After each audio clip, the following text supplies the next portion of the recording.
Live from the CBS 4 studios, this is CBS 4 at 10.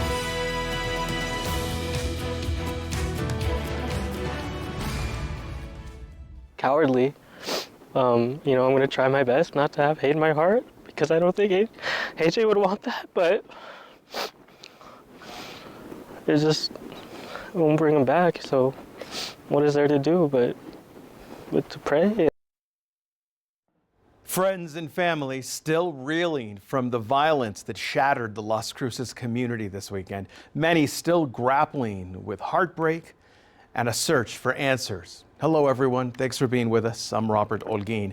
Tonight, 4 suspects are behind bars in connection with Friday's mass shooting at Young Park in Las Cruces. 3 people are confirmed dead, 15 others injured, and this is 20-year-old Tomas Rivas. He's the only suspect who's been identified by police. Rivas is charged with 3 counts of murder. He was arrested Saturday, according to police, along with an unidentified 17-year-old suspect. Now, a third suspect, another 17-year-old, was arrested this morning. Some police activity there from Las Cruces earlier today. And according to police, a 4th suspect also arrested today. That 4th suspect, a 15-year-old. According to investigators, that shooting stemmed from a confrontation between 2 groups at an unsanctioned car show, a meet-up at Young Park.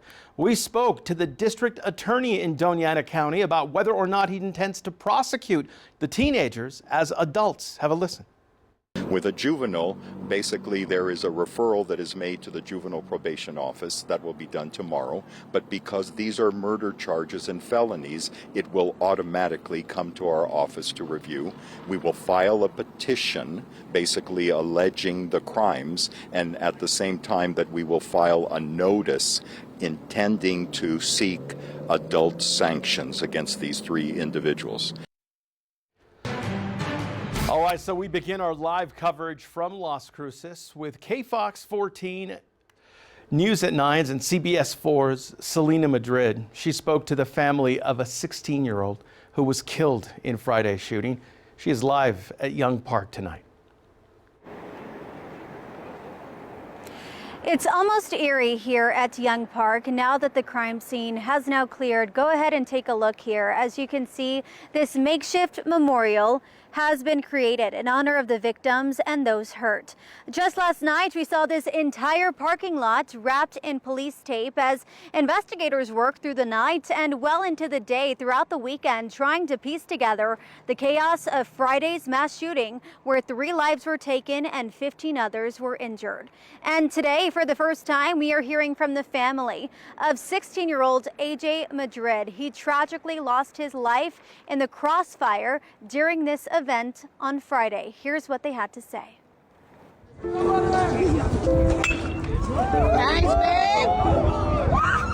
baseball field was AJ Madrid's sanctuary, a place where dreams were built with every swing, every pitch, every play. Hands back, step, explode. Now that same field carries a different kind of silence.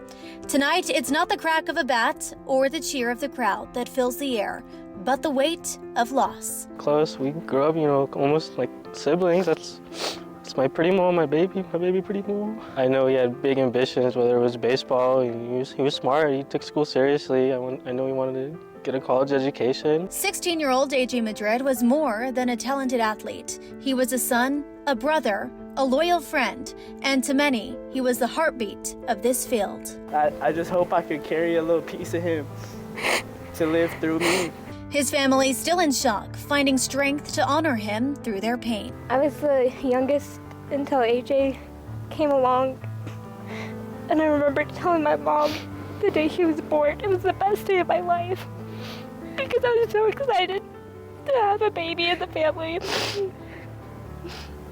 I remember visiting and just trying to carry him around on my hip, and eventually helping him learn to write and spell, and I taught him how to swim. His teammates still trying to make sense of why this happened on Friday night and why it had to be him. Obviously argument, and then one thing led to another. But, I know if AJ was here right now, I know he would want us to forgive the people that did that. You know, I ask God to bestow mercy on the people that did this act, because I know that's what AJ would want. But at the same time, what they did is unacceptable, and they took not only a friend, a teammate, but a brother. He's never failed to put a smile on anybody's face, and I was always with him. And if it feels weird that the one time I wasn't, I couldn't be there with him. His parents, too broken to speak on camera, tell us he was a kid who left a mark on every life he touched. A dedicated student, a passionate player, a young man who dreamed big and loved even bigger. Baseball was his passion, but he loved, you know, hanging out, playing video games with his cousins, his friends. He loved fireworks every 4th of July, New York, or New Year's Eve, and like any excuse he had. You know, we'd catch him throwing a little spinner firework at a family function. His coach at Centennial High remembers him not just for his talent, but his heart. It was an honor coaching him. He was the example that, you know, you could draw on. Like, his effort was always nonstop. Wasn't a talker. Like I said, it was, when you hear these little stories of him off the field and getting around his friends, he's a little bit, you know, jokester and prankster, but on the field he was business, and, you know, definitely wanted to perform, and ultimately a selfless player. Whatever job was asked, he was willing to go 100%. A life violently stripped away, leaving behind questions, heartache, and a call for change. You know, I'll ask what's going to be done to prevent the next thing from happening, the next tragedy. Thoughts and prayers, you know, they're nice, but and what's next, you know? AJ tragically died on scene here at Young Park on Friday night. If you would like to support his family during this unimaginable time, there's a GoFundMe for you to do just that. We have that link to our website, kfoxtv.com. As far as the people who are responsible for this, Las Cruces Police Chief Jeremy Story making a promise to the community that he would hold them to the fullest extent of the law and find everyone who is responsible for this senseless act of gun violence. I'm reporting live from Young Park here in Las Cruces. Selena Madrid, back to you. All right, Selena, we appreciate your coverage, and we continue with our team coverage as the Las Cruces community gathered tonight for a vigil, coming together to honor the lives lost in Friday's mass shooting. CBS 4 attends Harrison Parker attended that emotional vigil tonight. He's live at Young Park. Harrison. That's right, Robert. Tonight we saw for hours people coming out throughout the day to honor, mourn, and comfort each other as they mourn those killed here at Young Park. Take a listen. An outpouring of grief and a community coming together to remember those lost, candles lit and signs made for the victims as we caught up with young people still processing what they saw. People were running. I saw a body down over there. I was hiding behind a car. Reliving the night of the shooting, many we spoke with remembered the event taking a turn as guns were brought out. Well, in one of the cars, I saw it was a gun, and he was doing donuts with it, and then I saw in the background 2 people arguing, and a guy flashed a gun, and then that guy with the rifle, we knew we had to leave. Others tell us they didn't think they were in serious danger. I mean, I saw weapons, but no, it didn't concern me. Just think for flashing, that cool, I guess. I guess trying to make an example, and from there it just escalated.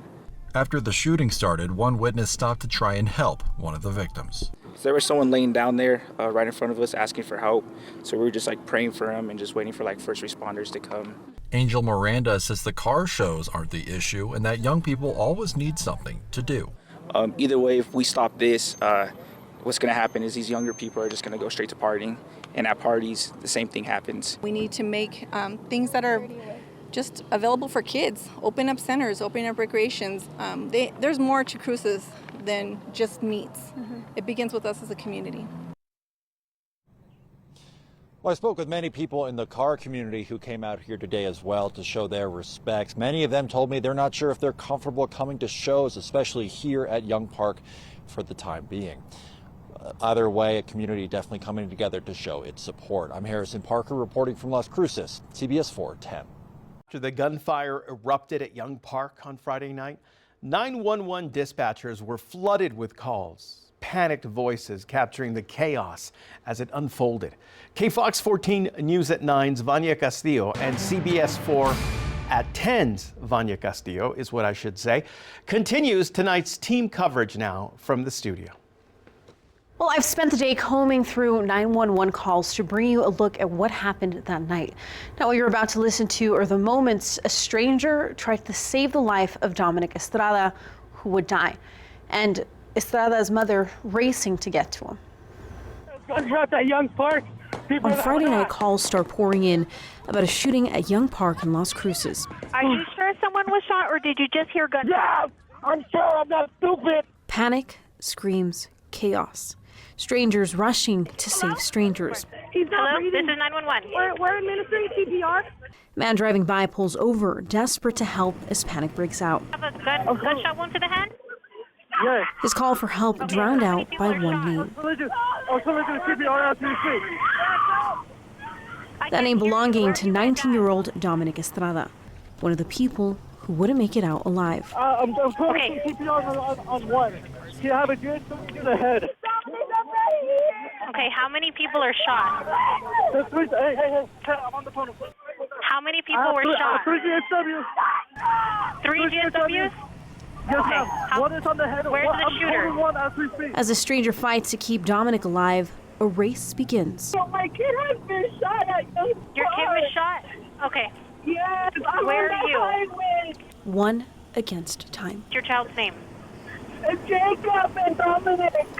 Okay, and how did you know your child was shot? Who told you? He just called me right now. I'm getting off the highway a moment. While reporting, I watched as a woman tries to push past the police barricade. She goes to police desperate for answers, and she's told they can't tell her anything. Caught between truth and uncertainty, she waits. Then the moment comes.